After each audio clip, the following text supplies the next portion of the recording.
Kalangka sa kamuting kahoy, piniga ko na yun. Tapos, ayan, linagyan ko lang, binuksan ko lang yung isa kasi baka kukulangin ng gata, ayan na. Tapos yan ang pinigaan ko, ayan. Kasi tatapon ko yan, tapos yung, di ba mayroon yan nun sa baba. Ihahalo ko yan dito ulit. Kasi yun ang lalagkit. Yung kahoy, yun po ipapalamang ko yung malagkit. Ayan, nandoon po. Ito po pang punas to sa dahon.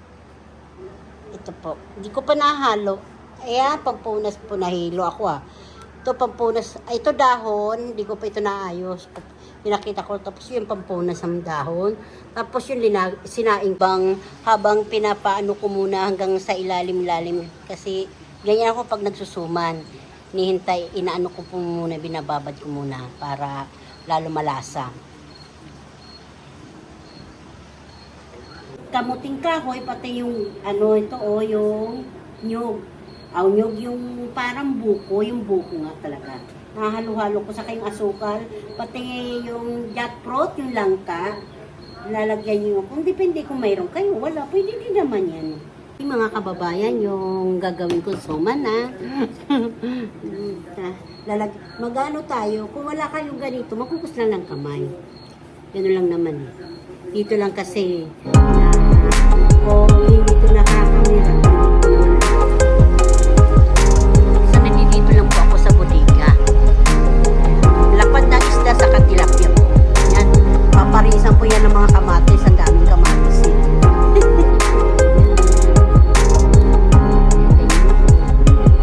kasi sa mister ko, gusto niya yung walang palaman. Iunahin ko na sa kanya.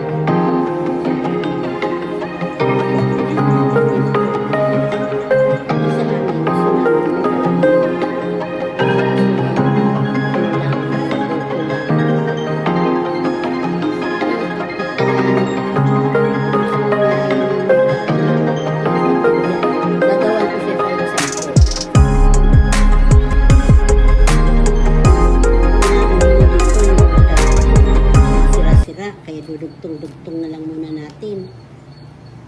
Sa halo-haloin mo tuwing babalot mo, halo-haloin mo siya para ito, ganyan. Mamaya pa papakita ko dito.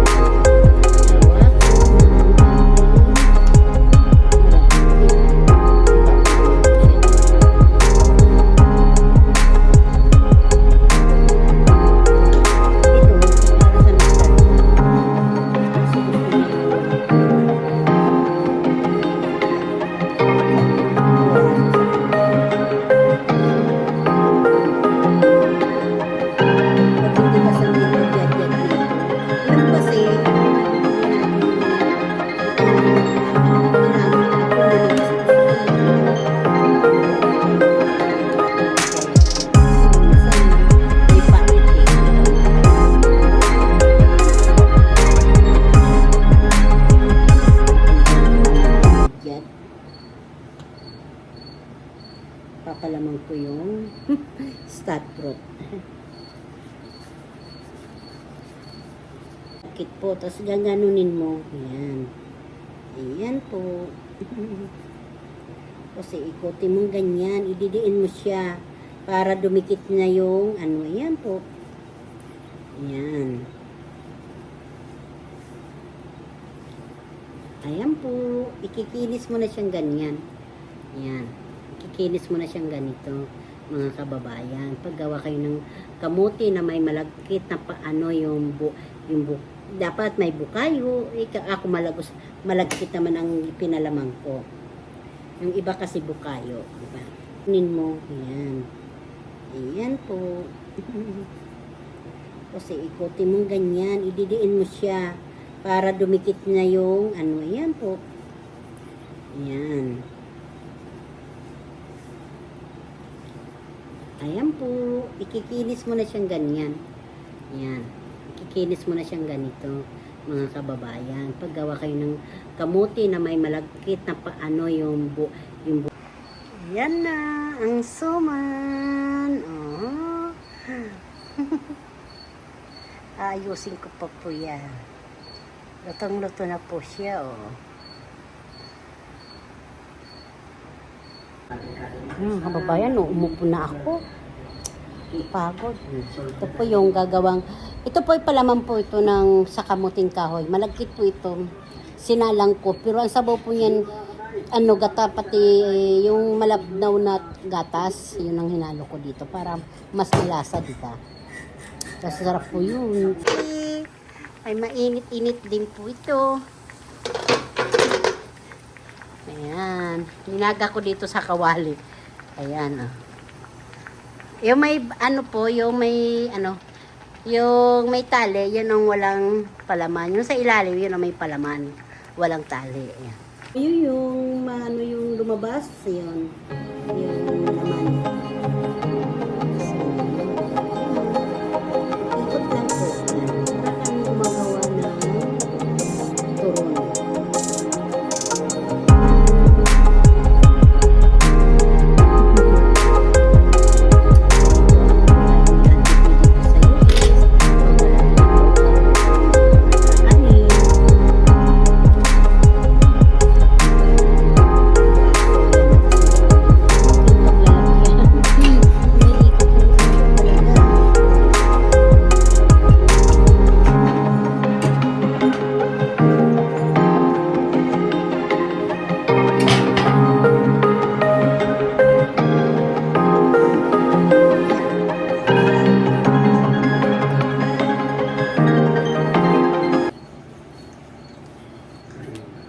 Bago ka kumain ng ng sarap ng kakanin, paghihirapan mo muna, di ba?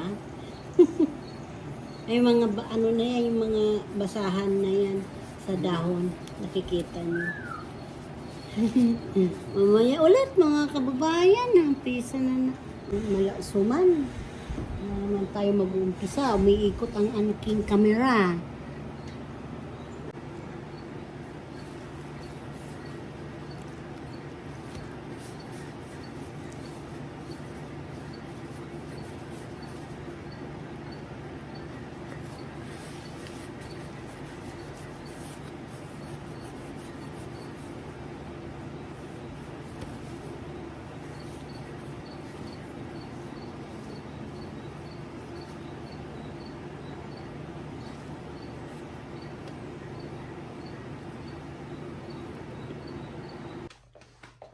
Suman! Bili na kayo suman!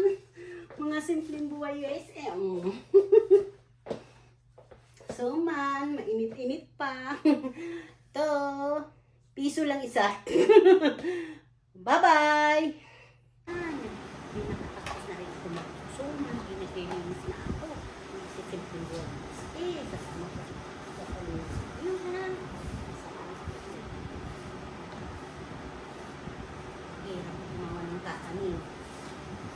Salamat pala sa mga wak-wak sa vlog ko, ha?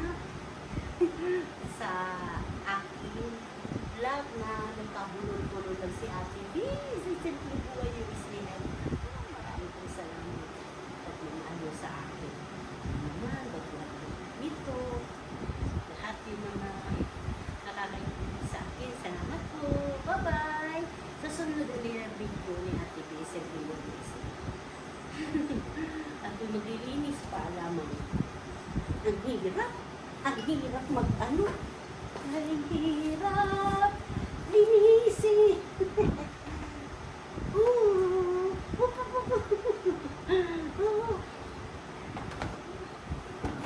Yan lang siya. Ito na po. Ayan mga kababayan, nakuha namin ng bulaklak na kalabasa. Malikot lang ang kamera kasi nag-umano yung anak ko, apo ko. Ayan, yung dahon po ng ampalaya, mangunguha din po ako. Kababayan, ayan. Yan po. Dami, sobrang dami pong bunga, di ba?